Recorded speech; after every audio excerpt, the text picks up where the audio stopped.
Hello everyone and welcome to another round of Painting of the Week. This is part 3, the center panel of The Garden of Earthly Delights by Hieronymus Bausch.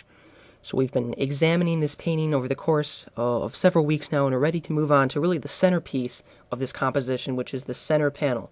Now, first of all, let me remind you, to get a better sense of some of the intricacies of the artwork here and to be able to see the detail much more clearly than you'll be able to see here just on YouTube, check out the link below that goes to that interactive high-resolution version of this painting and follow along, and that'll be much, much more beneficial.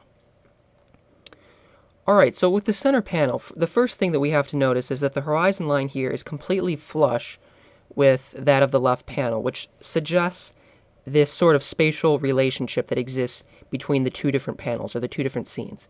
And like the left panel, we see here a plethora of exotic and bizarre plants, animals, together, of course, with a huge number of nude male and female figures, all of whom are sort of frolicking in this lush garden landscape from which the composition draws its name. And it's really the center panel that is taken to be the Garden of Earthly Delights.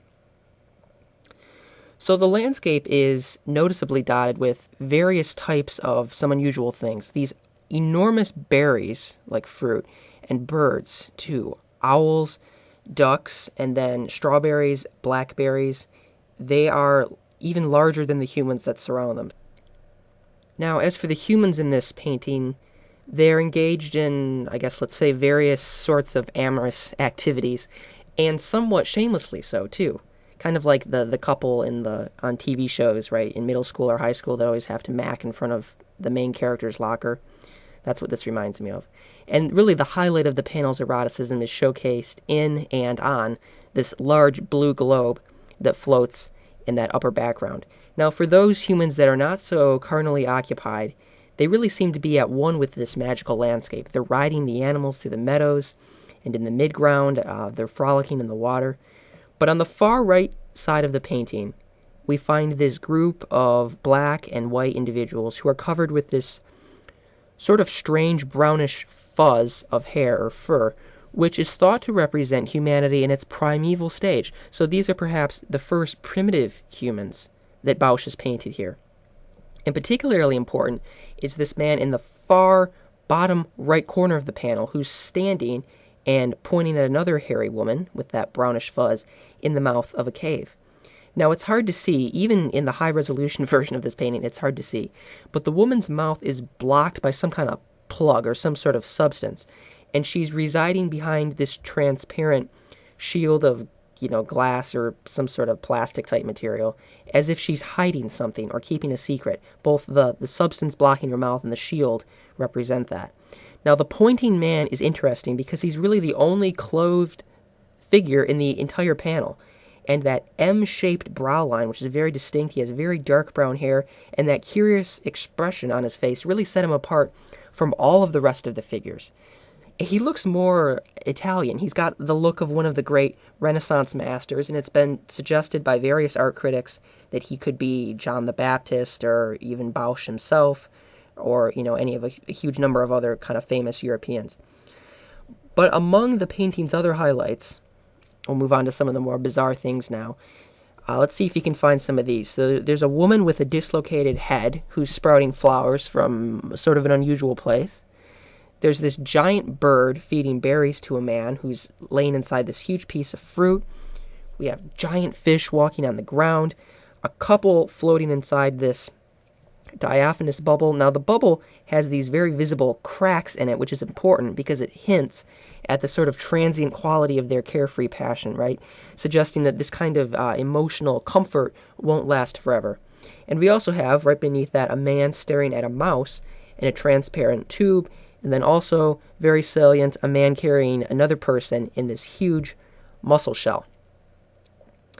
And in the middle, over on the right, there's a group of figures who are picking fruit, and this owl immediately below suggests that this could perhaps be the famed tree of knowledge of good and evil, which is the source of original sin. Into the center of the painting, we have this sort of larger water hole, which contains only females, but outside the periphery of this pond are men who are riding on horses and unicorns, these giant birds, cats, and other interesting creatures. One man in particular is somersaulting off the back of a stallion to presumably get the attention of a group of interested females who have cherries on their head. But what's the significance of all this? And this is something that we come back to again and again with art, and particularly with this painting because it's so bizarre. This utopian ambiance, I think, is indicative of the carefree life void of any trace of original sin for which God originally intended humanity. We don't see any of the kind of tainted state of human existence that would have plagued mankind after the expulsion of Adam and Eve from Eden. So this truly is a garden of earthly delights. Perhaps this scene represents what life would have been like had Adam and Eve not succumbed to temptation, what our human experience might have actually been like if, say, we were allowed to return to this paradise of Eden.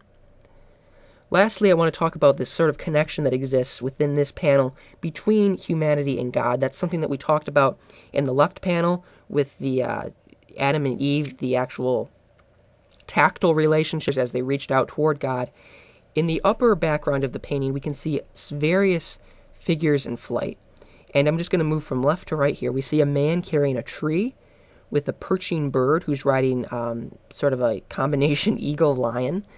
Next to that, over to the right, we have a knight with a large tail who's riding this winged fish.